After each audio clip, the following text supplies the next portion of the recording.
Good evening, ladies and gentlemen.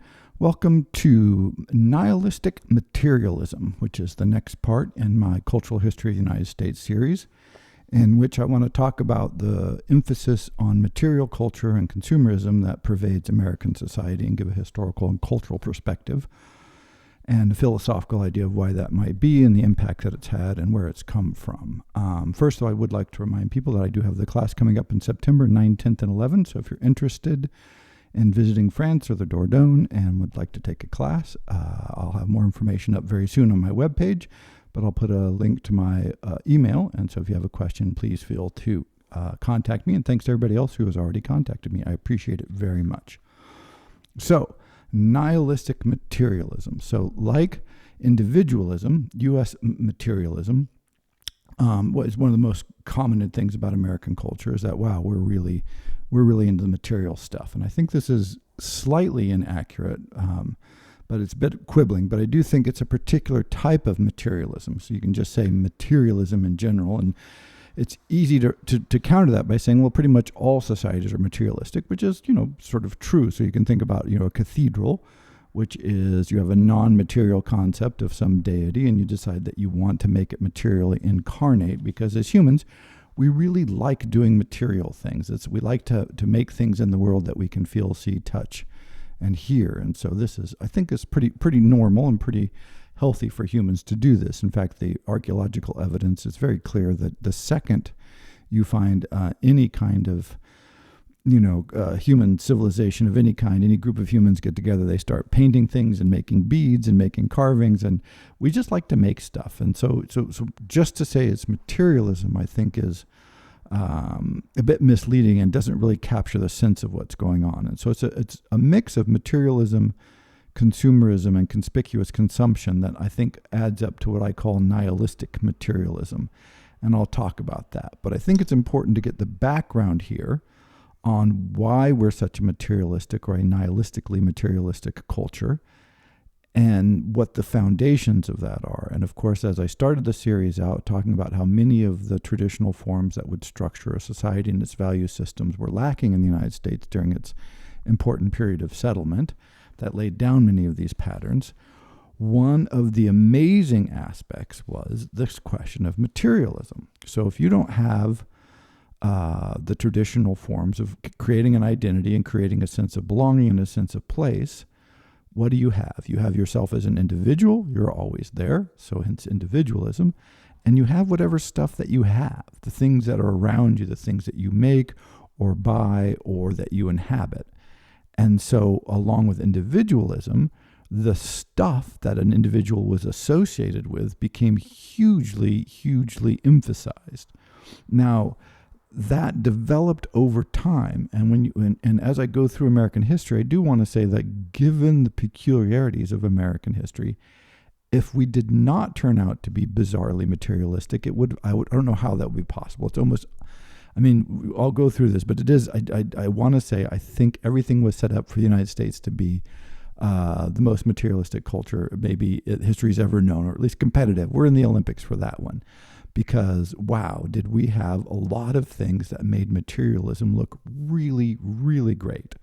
And when all of that was in place, as we'll discuss, then World War II happened, and that just sort of supercharged everything. So what do I mean when I say the U.S. had a lot of materialistic impulses surrounding us? And many cultural historians have talked about this, that I think American Jeremiah, I can't remember the author's name off the top of my head, is the first thing that she starts with is the physical fact of the continent was just hugely shaping.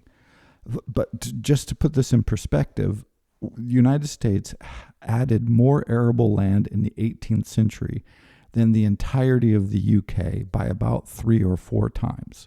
So take all the United Kingdom, all the land. So many of the immigrants came from, Scotland, Ireland, England, the surrounding areas. This was a lot. Not all, by the way, as I mentioned before, but a good number.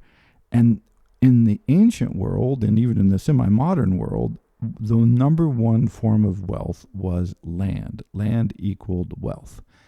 And so when you come from a place, again, where all the arable land has not only been owned, but it's been owned for generations and generations, and it was being added to slowly, swamps were being drained and all this, but generally These were fairly high capital adventures, and so it meant that the wealthy, of course, had the advantage of becoming wealthier because they could afford to drain swamps and develop areas and then have even more land. Now, when you have the country of the scale of the United States, and of course this grew over time, and with so much potential or actual arable land, I mean, this is just mind-blowing. And so again, the amount of arable land in the United States by the end of the 1800s was, 4 times at least the size of, or let's just be conservative and say 3 times the size of all of the land that makes up all of the United Kingdom. And so, of course, this land had been appropriated from the Native Americans, et cetera, et cetera. This is why, well, first you had the die-off from disease, and then you had the just, systematic disenfranchisement of Native Americans. But what this did functionally as far as materialism go, as the immigrants came over, what they found was a country where there was just land available everywhere. And to the point where you had like a homesteading act where you could literally get, quote unquote, free land. Land was being given away in part to keep it from the Indians, but just this is almost unbelievable that such a thing would be possible. And in the old world, in the pre-industrial world where land was wealth, it was mind-boggling to people to say, hey, we could go to this other country, which is one of the things that attracted a lot of these immigrants, and there is land. And so part of the culture just got inundated or infused would be a better word, infused with this sense of material abundance. There were forests, there were rivers, there were, arable land, there was coastline, there was so much of everything. There's a letter, and you can read, I was in a museum in Minnesota years ago, and there was a letter from somebody who had just come to Minnesota and said, there are so many trees here, we'll never cut them all down. And it was like 2 years later that the chainsaw was invented, right? So much for that. But this notion of infinite material wealth, like this is an inexhaustible supply of material wealth. And so that sensibility, when you don't have the other structuring elements around you, certainly influenced and heavily affected people's outlook. And so very quickly, you start getting things like wealth gospel. Like God wants you to be wealthy. This was not a popular theme in a world where most of the wealth was already distributed. And so you're like, the notion that everybody should attain wealth sounded a lot like communism, because everybody knew the way you were going to get it was to kill the people who had it and take it and redistribute it.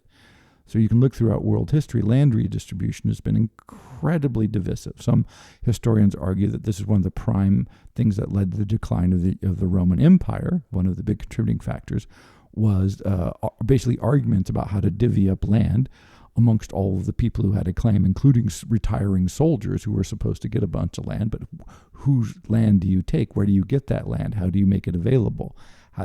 These sorts of questions have been vexatious for leaders and rulers and political systems for the entirety of recorded history.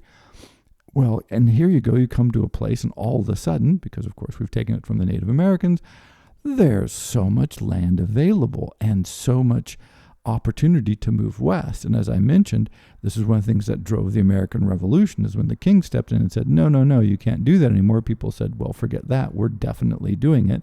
That's the whole point of being here. So the pursuit of wealth, the pursuit of land, the incarnation of that wealth in a seemingly infinite abundance stamped the American outlook from the beginning with this notion of the availability and the value and the greatness of materiality.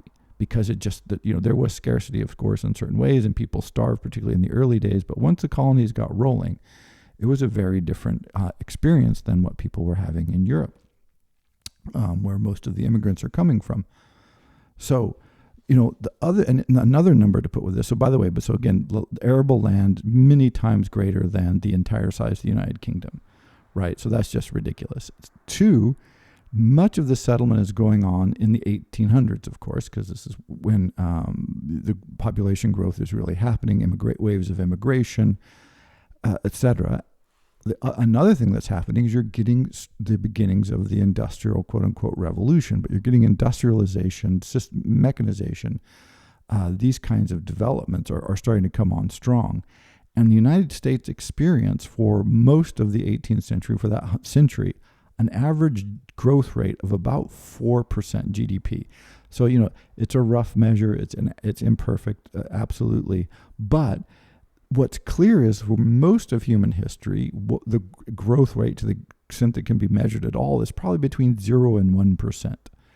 And often populations were just controlled and they couldn't grow too much simply because the availability of food would restrict this. And so a lot of the wars that you read about in ancient world were really just zero-sum games. We were taking stuff from other people and we killed them and took it, and that made us richer, and that made them poorer, or they stopped existing. So if you look at the growth rate of the world population over time, you can see it's not growing very quickly for most of human history, in part because the social organization, technology, agriculture, all of these forms didn't allow for it. There just wasn't that kind of excess capacity being generated.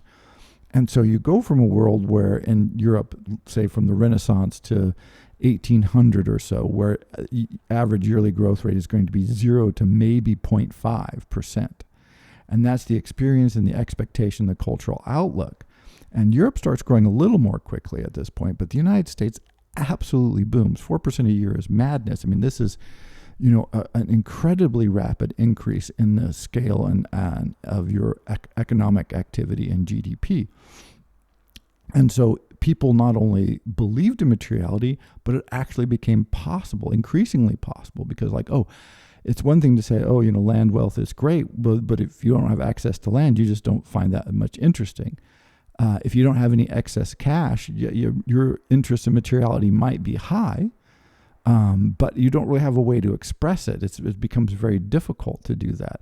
And so here you have a society where the economic growth is happening at the same time that you're surrounded by this material, natural abundance, as it were. And so that materiality just seems natural, necessary, good, inevitable. All those sorts of words spring to mind. And so it just got written into the values of our society very, very powerfully. That this is what a good is. Materiality is good. Material things, having that kind of solid wealth, that is what makes a person valuable and good and meaningful, and it's a goal worth striving for. And none of which is surprising. And by the way, I think there's a lot of materialism generally has like a pejorative connotation. I don't mean to have that sound at this point, because if you're, say, walking to work 4 miles and 4 miles home from work every day, that's going to take you an hour and 10 minutes or so. If you have a bike, it's going to take, 15, 20 minutes, assuming you're not on some sort of incredible incline. So if you're walking to work and spending, 2.5 hours a day, and you see somebody who's doing the same thing and they're doing it in, 30, 40 minutes, that bike looks really good. This is not crazy. This is true. This is like my life would probably be better if I had that bike. And it might be, right? It might be a big improvement. And so, materialism, again, as I mentioned, is sort of innate to humans. We love material things. We like to make things. We like to build things. And material things really can make a change in your life. And to go, we shouldn't be materialists. We should let go of all these things. It's important to remember that Buddhist monks built temples, right? It's sort of that curious, right? They had incredibly nice temple bells, So on one hand, not attached to the world and materialism, and certainly much less in many ways, but also, hey, we still like the nice bells. We like the beautiful temples. So materialism is really foundational in the humanity. So not really an anti-materialist person per se.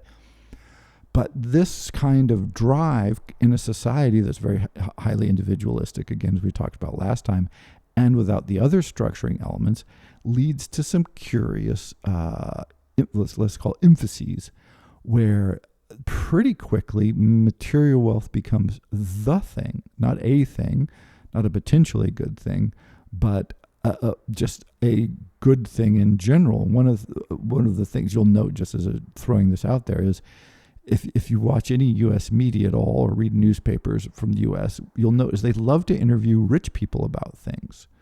And their seemingly only qualification to comment on this is being rich. And it doesn't seem to matter how they got rich, but if you're rich, then you have something valuable to say. That's basically the concept. There's so many articles. The ones I sort of never should read, but I tend to get sucked in, are the ones that says, oh, these 4 CEOs of millionaire tech companies explain how they're raising successful children. And you're like, what is the correlation between being a successful, good parent and being a CEO of a tech company, right? I don't know. And of course, the articles never give you a correlation. They're never explain why this person is so great at raising kids.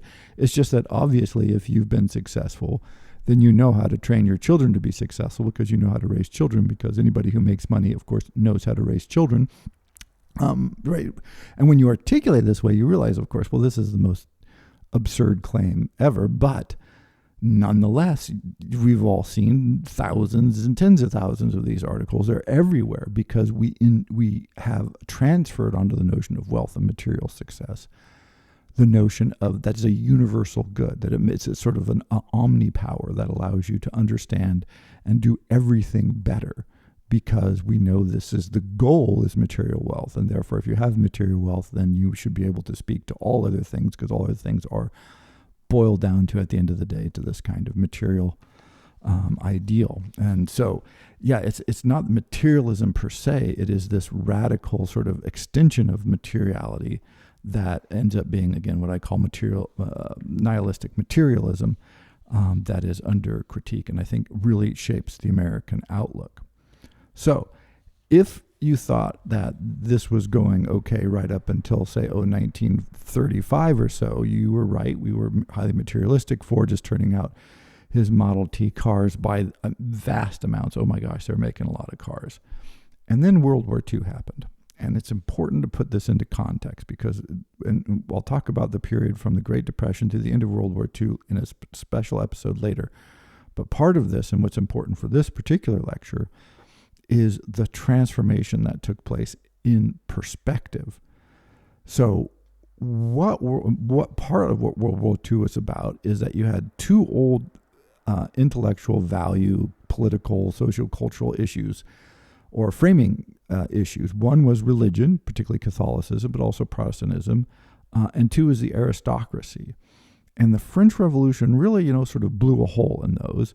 And the next, 120, 30 years really saw religion in particular and aristocracy just lost a lot of their value, a lot of their framing capacity, a lot of the ability to give people value and meaning and to structure society. And part of what gave rise to fascism and communism was an attempt to address, well, what do you do now? One of the answers, of course, was liberal bourgeois democracy.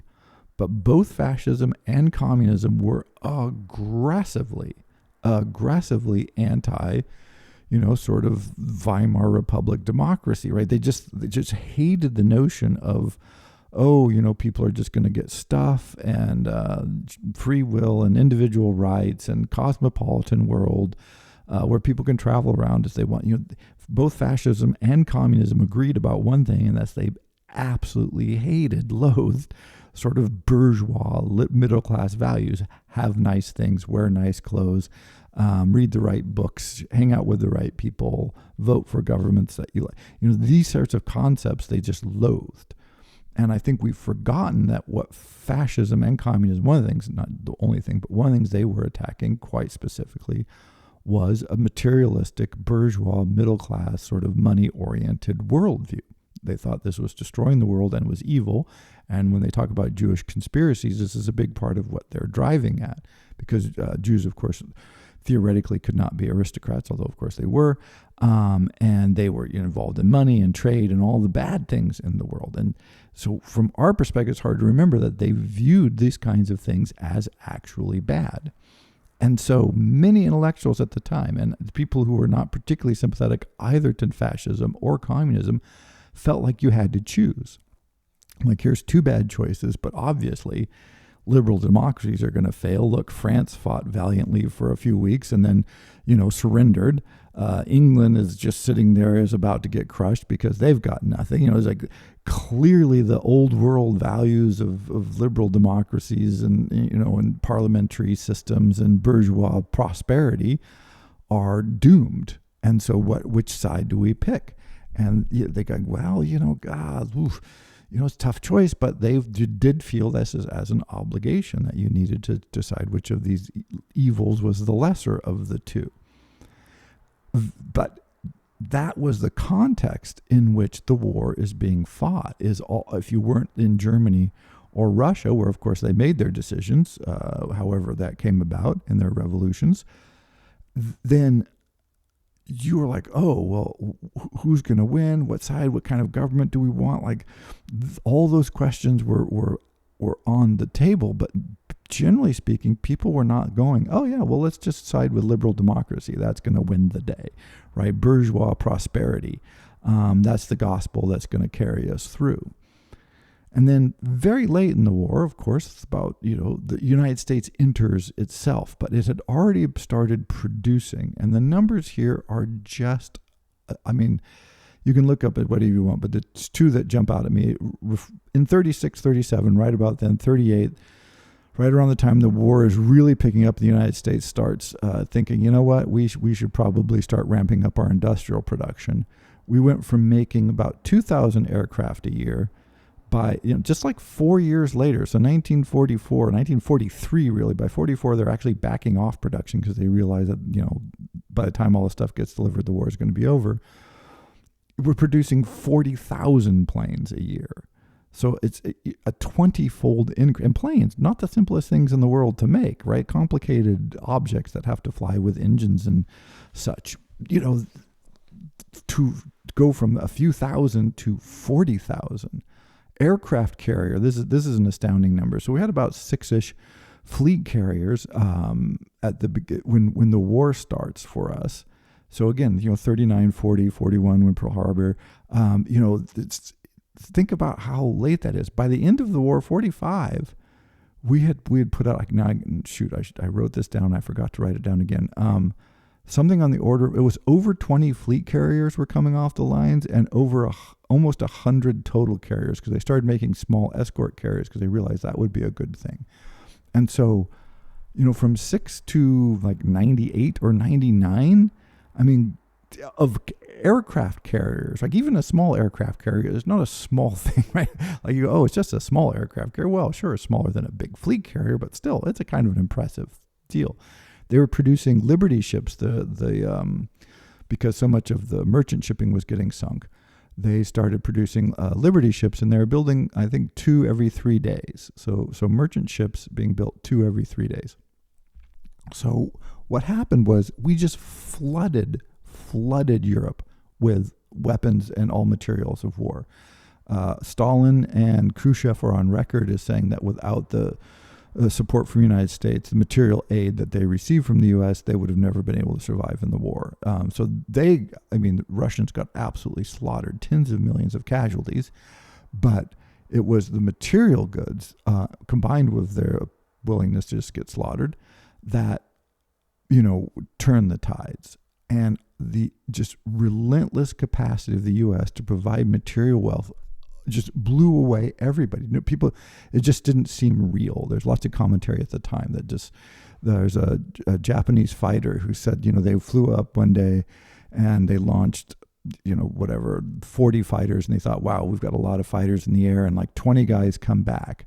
And he realized that the next day there were more planes from the United States in the air, and the next day there were even more planes from the United States in the air, and they were down to like 3 fighters that were still operable, right? Like, no matter how many we shoot down, they come back with more, and it just at some point it just wasn't functional.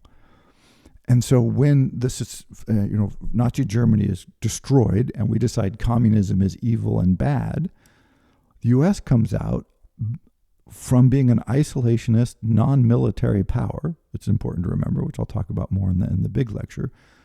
5-6 years later, the U.S. is standing as this incredible military juggernaut sitting bestride the world. and the world is in ashes, right? So all kinds of the industrial capacity of the world was destroyed or shifted to military production. So that's all messed up. And everybody looked around and went, okay, so fascism failed.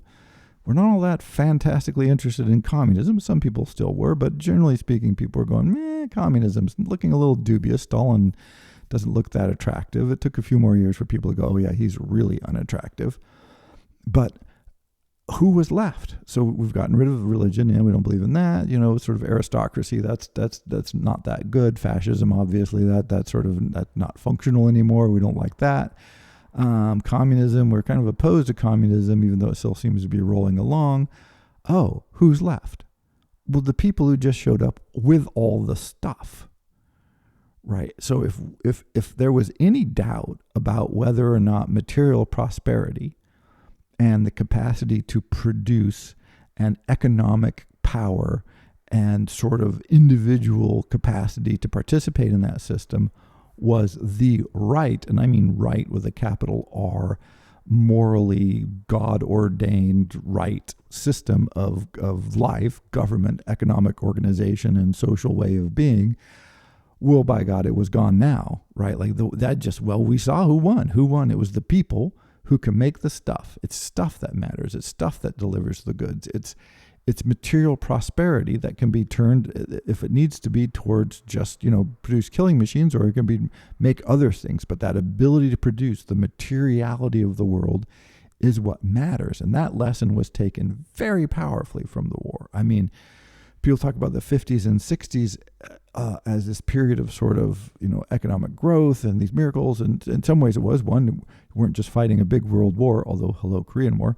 But just that outlook, right, okay, now we know who won. And the system that won is bourgeois material prosperity values. Okay, let's do that. That seems better than, fascism or communism. Let's just roll with it.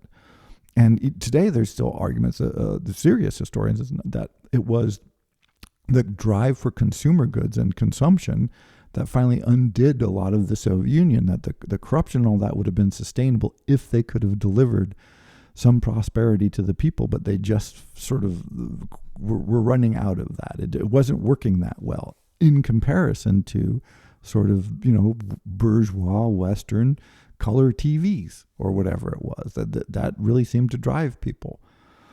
And so a culture that's already heavily invested for historical reasons in materialism, material prosperity, land, and individual wealth being created, developed, and owned, comes out of this war going, well, there you go, right? We were right all along. We should have known. And you get this just acceleration of it. But important to note that it was also accelerated because of the industrial capacity. It's one thing to say, oh, we like material goods, but if they aren't available, or they're rare, or they're so expensive you can't get them, then okay, fine. But now all of a sudden you live in a world of such, by historical standards, spectacular material abundance that it not only felt transformative, it was transformative. Millions of cars being sold a year. Electrification is going in, and electrification, of course, is tied closely with electric appliances, which are many of them are labor-saving appliances. So you have now washing machines and refrigerators, and all these things are starting to spread out through society very quickly in the post-war world. And so it wasn't a theoretical boom, and it wasn't something where it was just material goods that had no impact on people's lives. If you go from not having a car to having a car, that is a big change. If you go from having no refrigerator to being able to refrigerate food, this is a pretty substantial step. If you go for laundry, being able to do less laundry and spend less time doing laundry, that's a big labor saving for the people, usually women, who are responsible for those kind of things. So it's not just that there was this material change and material prosperity, but it did impact people's lives to a point. And this is where, trouble in River City, as it were. Again, not opposed to materialism per se, but several patterns developed now, which suggest there was something, not quite right in all of this. And one of the weird things about the United States is that while it is highly materialistic. Oh, and by the way, just for numbers there, like the American spend about 10 or 15% more of GDP on personal consumption than the European average, just to use Europe as an example. And so there's a huge percentage of GDP difference. So it's 10 to 15%, again, depending on how you score, different numbers. But so if you're looking at like a $10 trillion economy, then that's an extra $1 trillion that was being spent on personal consumption in the United States, as opposed to the equivalent $10 trillion in Europe. They're spending it on other things. And so, trillion is a lot of excess personal spending. Also, both the personal indebtedness rate and the savings rate higher, personal indebtedness lower on average across Europe than it is in the United States. So there's all kind of measures that suggest that we are consuming at a higher rate. But part of this is materiality quickly switched, because it was necessary for the switch to happen, and we'll see why, to a model of much more consumerism. So there was an argument in the car industry, for instance, why do we need new car models every year? Because cars are not actually being improved at any kind of significant way on a yearly basis. But it turns out that's not what matters. Selling cars matters. Whether the cars are better or different does not matter. And so the car industry was on the lead of this, of recognizing that if you continually produce quote unquote new models, people will buy them because they are new models. And you need just enough difference, like a color, a new knob on the radio player, whatever it is, to be able to say, oh, this is the 2024 model. You don't want the old model. So every year they say, oh, the 2024 models, you'll see ads soon. The 2024 models are going on sale because we've got the new models coming in, and those are going to be so much better. And this is when you switch from a materialism, like, are these cars significantly different? Do they do anything different? Answer no. So why would anybody pay a premium for something? To consumerism. And consumerism is when you value not the material goods themselves, but the acquisition of the material goods. And so that is this like subtle but hugely important shift, because it turns out it's really hard to sell enough cars to people if what you want is a mode of transportation.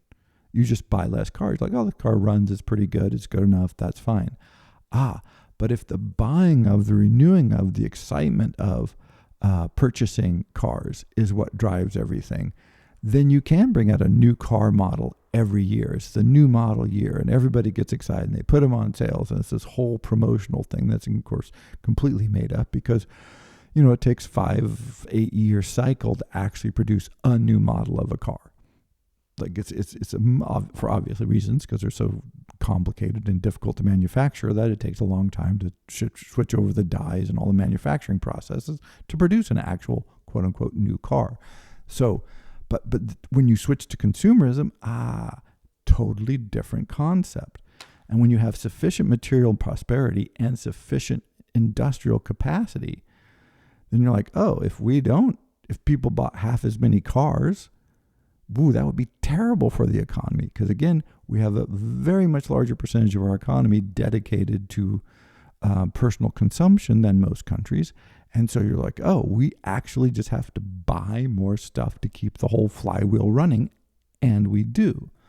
And so it creates this interest in consuming goods, not in the goods themselves. So another example, not that we need that many of them, because I think people are familiar with this, but storage containers, it's a crazy amount of storage container square footage in the United States. I think it's enough square footage that you could put everybody in the United States inside a storage container, right? You could put 380 million people easily inside storage containers. It's just vast capacity to store stuff. And storage container people talk about this. They're like, really, people just buy them, put stuff in them, and then often they never come back, right? They just stop paying. Whatever that stuff was in there, they don't care about it anymore. They've forgotten they've had it. They move away and decide they don't want to bother dealing with it because it's more work than stuff. So the actual connection that many people have to this stuff is vanishingly small, right? So it's the acquiring of it was sufficiently important that they thought they should do that. And then they kind of had the idea that they should not just throw it away, they should keep it. And so they put it in a storage container and then just walk away. Often you get the same effect when people talk about waste. Again, we do just throw a bunch of stuff away. It's like, we're tired of it. There's no good way to get rid of stuff, so we'll just pitch it out. And that kind of model of consumerism is part of it. It also develops this weird homogeneity of cultural products. So chain stores are ubiquitous in the United States. So you think, okay, we value individualism and liberty, and we value consumption. You would think this would produce an incredible array of very different stores, because you have all kinds of different people in all kinds of different places, and we all want to be individuals, and so we'll all buy from unique, odd, different, but no, scratch. We know that's not what happens. It's something along the order of 90% of Americans live within 10 miles of a Walmart. And what this tells you, in part, amongst other things, is Walmart is smart and knows how to do this stuff. Also, that people feel comfortable buying the same stuff that everybody else buys. So you have the materiality at the base of it, and then you have the consumerism, the desire to buy, like we want to buy, and we want to buy pretty much the same stuff a lot of the time that other people buy. And this bleeds over into the third aspect of this, which is conspicuous consumption. It's not just that we love material things, which we do, and it's not just that we like consumers and buying things, which we do, but we want to buy things on average in our society that other people recognize as being valuable. And this goes right back to where we started. If you live in a society that does not give you a good ways of creating an identity and creating a social structure in which you know where you belong, you know what's happening, you know who people are, a big way to respond to that is through the materiality that you associate with yourself. So what kind of car do I drive? What kind of shirt do I wear? What kind of shoes do I wear? These sorts of ways of signaling that are very public. I mean, of course, the sort of one of the big examples of this is the Harley Davidson notion, where you don't just buy a Harley Davidson motorcycle, you buy a Harley Davidson lifestyle with the jackets and the shirts and the hats and the emblems and it's all a way of communicating through the material stuff that you have. Hey, this is who I am. And you're doing it very loudly, of course, and very aggressively with all of this stuff. But Harley Davidson is not a motorcycle dealership. It's a lifestyle brand. And what's weird almost to think back is this used to not exist. Like motorcycle companies used to sell motorcycles. That's what they sold, right? Oh, you want a motorcycle? Let's buy this motorcycle. Now, often these are like just vestigial, like selling motorcycles is there so that they can sell t-shirts, right? Or there, so they can sell all the other stuff that goes along with owning this motorcycle. But if people just wanted the motorcycle, why would they buy any of this other stuff? What's the point? It doesn't serve any function. Like you have to have a helmet. Okay, get a helmet, get some. Why does a helmet need any sort of logo on it? You're going to have to wear some, maybe protective gear, but that protective gear has no reason to have a logo on it. There's no necessary correlation there. But people are willing to pay a very, very large premium for logos and labels and things that allow other people. It's not for you. You know your motorcycle is a Harley Davidson. Like you don't need a t-shirt that you wear that tells you that your motorcycle is a Harley Davidson. But you do need that t-shirt to wear to tell other people that you're the kind of person who rides a Harley Davidson. And so it takes on this conspicuous aspect. But part of the problem here is it's only conspicuous if other people know what it is. And one of the things I think has been happening that has been causing so much angst in the United States, amongst other things, is social fragmentation makes it increasingly difficult for people to find ways to signal effectively to other people who they are, right? If people go, oh, I've never heard of Harley Davidson. Were they like a video game company?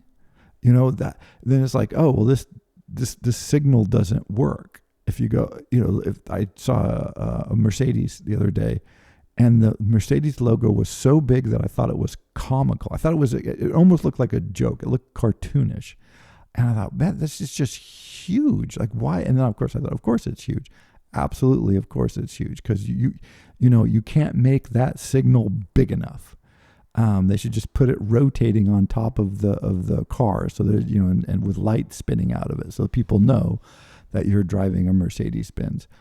But that kind of signaling is done in so many ways. All these T-shirts. My daughter is at Yale, right? Like, or you get the T-shirt that says Yale. Like, why? Why do schools have branded sweatshirts? I mean, the schools have them because they want to make money, which is fair. But why would someone buy something that communicates to people that they went to a particular college?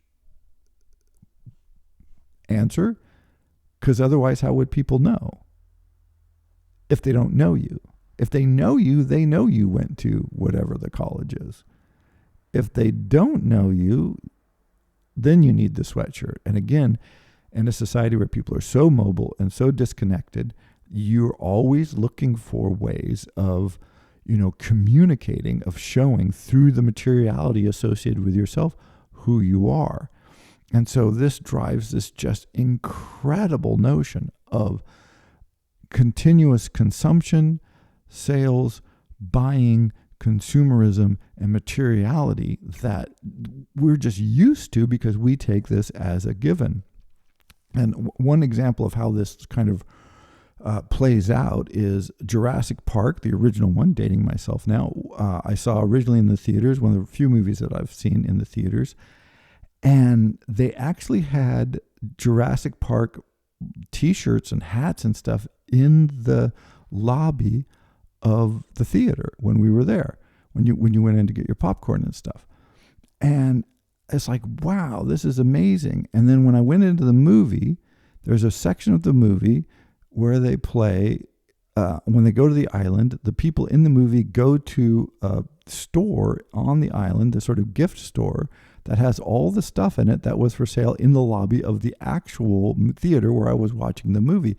And I thought, good Lord, this is just branding, marketing, sales of either the evilest or the best. I don't know, probably both. Is the best, most evilly good way. And that sense of, this is just, we're going to relentlessly do this.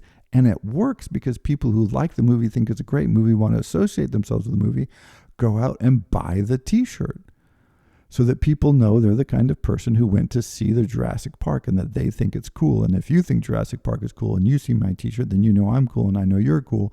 And now we're all communicating through our T-shirts. And it's like, wow, that just level of consumerism and conspicuous consumption and continuous investment in the materiality to build a sense of self is pervasive. It's so pervasive. It's even hard to talk about it without people just saying, "Oh, well, of course, this is what you do. Of course, that's what people do. Of course, that's what people do." But I just went to a theater in France, which is a small local theater, but nice theater, air conditioned, beautiful, modern, surround sound, everything, beautiful, beautiful theater. And they sell nothing. They sell tickets. You buy a ticket. They don't have popcorn. They don't have drinks. They don't have anything. Some theaters do sell a little bit of concessions, by the way, so it's not universal in France, but there's nothing. Literally, you can't buy anything there. And I actually stood there and went, that just seems wrong. It seems like they're morally obligated to allow me to consume things. What are they doing? This is they're going to get in trouble for this. How is this possible? How does this work? And I'm just going, and another part of my brain's going is, good Lord, that because it's so very much un-American to have that notion that there's nothing here for sale. That you bought a movie ticket to see a movie, so we're done. You have the ticket, and the movie's over there. You go watch it, and you're done, right? This is the end of discussion. Why? It's you buy a motorcycle. Here's the motorcycle. Thanks for buying the motorcycle. We hope you enjoy riding it. Done, right? All that other panoply, we just take it for granted. We just assume that it's going to be there because it's so ingrained in our society.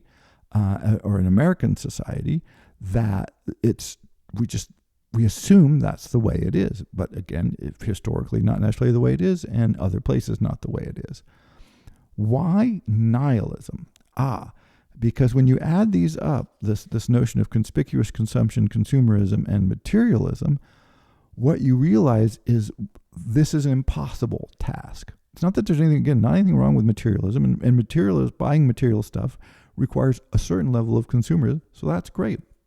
People make things, artists make things, they want to sell it. Farmers grow wheat, we want them to sell food and make bread, right? So this is not an attack on that, but what happens is when the consumerism and conspicuous consumption combine with this belief in materiality, the notion is that, if you get that right, if you consume the right materials in the right way, then you will provide meaning and value to your life.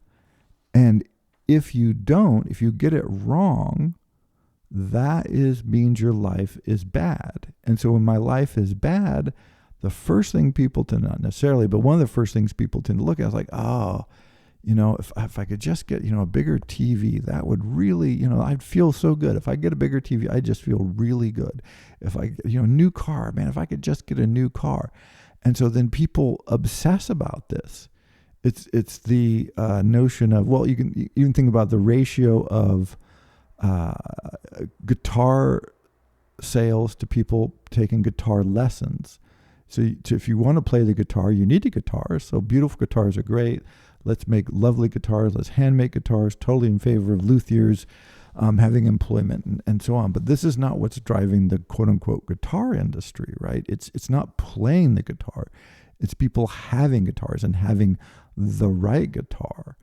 And so you would think that when you have music stores, you would think they would be small stores with a few instruments and a lot of spaces for people to take lessons. Because of course, that's how you learn to play an instrument, is you take a lesson from a teacher. So this is what you would think we would have. But it tends to be the reverse, where many music stores I've seen in the United States actually have no place for people to take lessons, which of course makes no sense, at least to me. And they're just filled with, massive amounts of instruments, because that's the material component. Oh, I would love to play the guitar. So what I need to do is get the right guitar. Oh, I would love to learn to sail. What I need to do is get the right sailboat, right? Oh, I got a sailboat. I've never sailed it. I don't know how to sell it, but I think I'll trade it in and get a bigger sailboat, because I think I'd be happier if I had a bigger one. Right. And this, but on one hand, this seems silly, but the other hand, if you look at the numbers of things like car sales or guitar sales and boat sales and all this amount, there's, sailboats are sailed to the amount of size is inversely proportional, right? The smaller the boat, the more often they sail. But because it's expensive and time consuming to get a big boat in the water and complicated, and you have to really be skilled to sell a big boat. But people don't want to buy a small boat. They want to buy a big boat. They want to buy the right boat. They want to buy a good boat, because it's the boat that matters, not the water, not the selling, not the experience, not the process. And so what materiality does is, when it's taken to this nihilistic level, is it tries to fill a hole it can't fill. There's no piano that you can get that makes you play better if you aren't already a skilled player. Any piano pretty much, it's good to have a nice piano. It's probably motivational, sounds good, but that's not the most important element. The most important element is, practicing playing, desire, love of playing, love of music, just wanting to sit in a room with a box of, metal strings. Like if that's your motivation, then great, knock yourself out. And so, but that's what we get confused about, because that's very much easier in a material society to identify.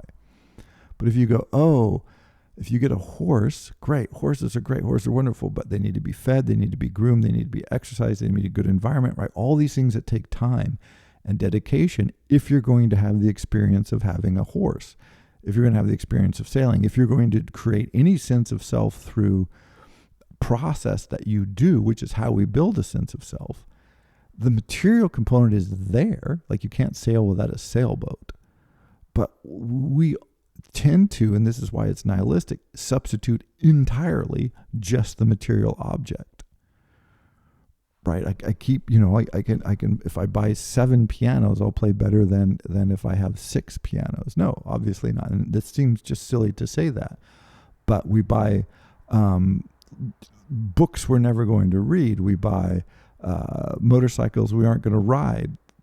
I should have looked this up, but there is some crazy number on the average hours that a motorcycle is ridden before it's sold, and it's tiny. It's like 14 or something. It's crazy how small it is. And then people buy a different motorcycle because that wasn't the right one.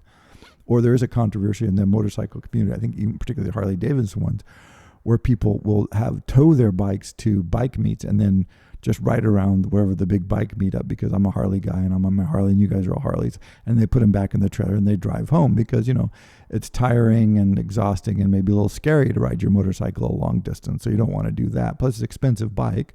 So you're just wearing it out. And so if you're going to sell it, save it to resell and keep its value high, well, you don't want to drive it around, right? And so on and so forth. And so what you end up with is an approach to materiality, which is trying to achieve notions of identity and a sense of belonging and self-worth that actually generally material goods can't fill. And so what's fascinating, again, is if you look, like there's a lot of these, I guess it's our tech guru people online, they'll talk about, I'm getting rid of all my stuff. I'm getting rid of all my material possessions. You don't need them. And so it's like, where are these super wealthy people who are, doing money and supposedly influential and all this, and yet they are renouncing, quote unquote, in theory, materiality. Why? Why would they do that? It's like, because they're getting their sense of identity from someplace else, right? And that sense of identity is reinforced when they do the most conspicuous consumption thing, by the way, which is to renounce consumption, right? This is I'm so far advanced, I am so wealthy that I don't even need to consume anymore. Of course they will. Warren Buffett was great on this, right? Warren Buffett said, I still live in the house, that I bought in 1970, and I don't spend a lot of money on fancy cars, and I eat at Dairy Queen every day, and this is who I am. And so that sort of, this is the most conspicuous of conspicuous consumptions. I'm a multi-billionaire, which is why anybody knows who Warren Buffett is. And so I know things I should be listened to. And then two, that money, I don't need it to buy things because I'm not that kind of person. Of course, he's flying in private jets and staying in, let us say, very nice hotels. And yeah, his lifestyle spending a year relative to his income is relatively small. Relative to other people, it's, incredibly large. So his consumption and spending. But again, not only does he need to live a quiet life, he needs to tell you that he's living a quiet life. He needs to tell you what kind of house he lives. He needs to tell you where he eats. He needs to tell you these things because that's how he's building his identity. And think about that even a successful multi-billionaire who is quoted in the papers all the time feels like it's necessary to let people know how he consumes because he's telling you who he is. And if you don't know how he consumes, then you might think wrong things about him, right? It's so pervasive that even the multi-billionaires feel like they have to tell you. People you would think, why do they care? Why does Warren Buffett care what anybody thinks of what he eats for lunch? Why should anybody care? Who cares, right? But he wants you to know he's just, the way he eats lunch, that defines something about him. The house he lives in, that tells you the kind of guy he is. And so he carefully cultivates this. It's a type, again, of conspicuous consumption. So this is the crux of the philosophical problem, though, is to try to apply, to solve a desperate human need, a real human, a sense of society, a sense of identity, a sense of belonging, a sense of efficacy in the world. These are all normal, healthy, psychologically necessary parts of human development and experience. But if you try to fill them with things that actually can't do that, not entirely, it's not to say that there's no material component to this. But for instance, communicating to strangers who you are will never allow you to break loneliness because, of course, strangers do not appease loneliness. Loneliness is appeased by a sense of intimate connection with another individual or another small group of individuals. There you go, right? It's sort of a definitional issue. So communicating to people who don't know you that you're something with a t-shirt, the notion that you could be captured in a t-shirt, highly dubious, probably off to a wrong start there already. But that if somebody responds to that and goes, oh, you've got like that band, I like that band. Okay, I'm not saying this is evil, but the notion that you've now established some sort of intimate connection is wrong.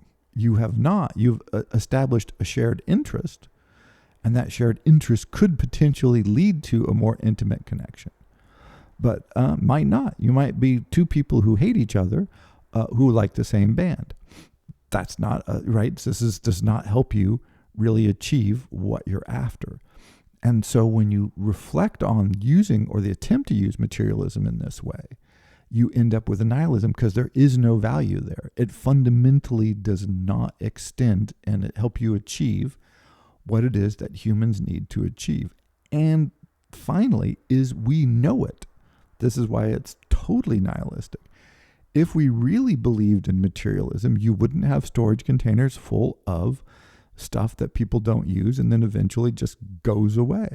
The fact that we devalue material goods, if we were really interested in value, if we're interested in wealth, if we're interested in quality, if we're interested in material things that are going to really change our lives, you would think the world would be filled with handcrafted, finest things that people save up to buy that really do shape and impact their lives. But instead, we have garages full of stuff that's never been opened. It's a common theme now. You can find articles about it that, as the big boomer generation is dying and sort of leaving lots of stuff. And one of the things that they're leaving is a lot of stuff that's never been used. They're leaving brand new things.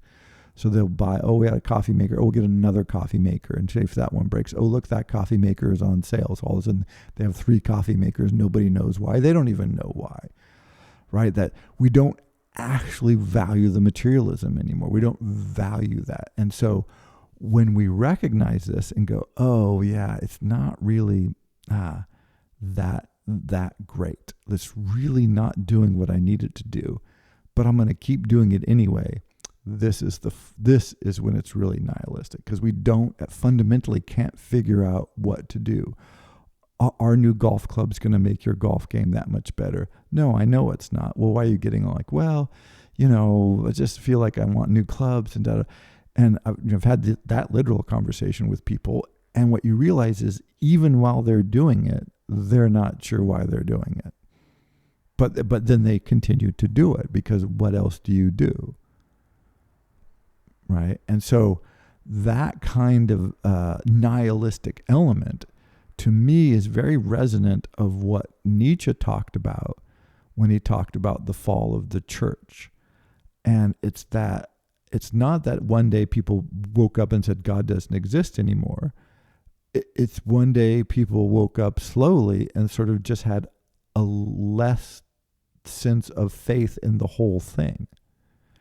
And that is what causes the shift. And I think perhaps, I look for other signs of this, but there is growing signs that people are starting to go, yeah, maybe this isn't the best way to go. And I'll leave you with just one example, because I do that's highly speculative, by the way, but I do think this is it, that once that nihilism creeps in and people start going, yeah, maybe materialism really isn't the answer, then they'll start doing strange things. In the U.S., one of the strange things they're doing is not getting driver's licenses.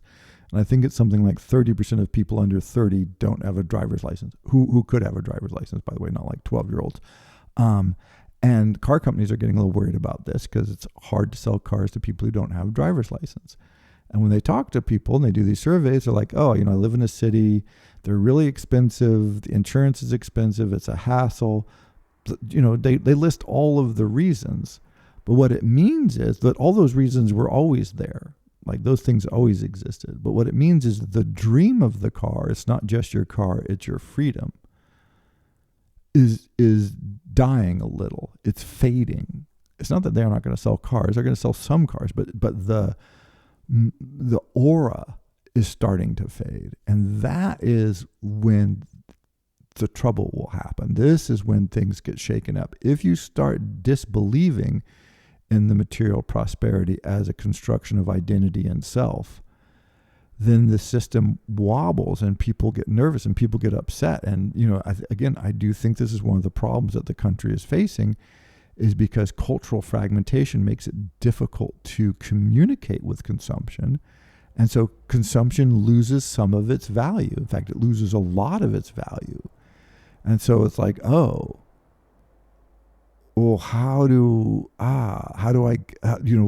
now what do we do? And so finally, the last thought is, this is why, if you've ever wondered why all these old brands like a Harley Davidson or something have so much value, or Michael Jordan, Air Jordans, he still resonates because there was a finite date when certain things were so huge across the whole culture that they're still efficient at communicating. But that date is moving further and further back in time. And soon that cultural fragmentation that allows for personal communication will be increasingly difficult, which will make the brands that can do it increasingly valuable, but everybody else fragmented and challenged.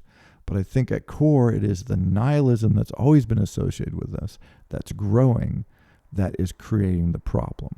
So, nihilistic materialism, huge component of American culture, and as I mentioned, not surprising given our particular history.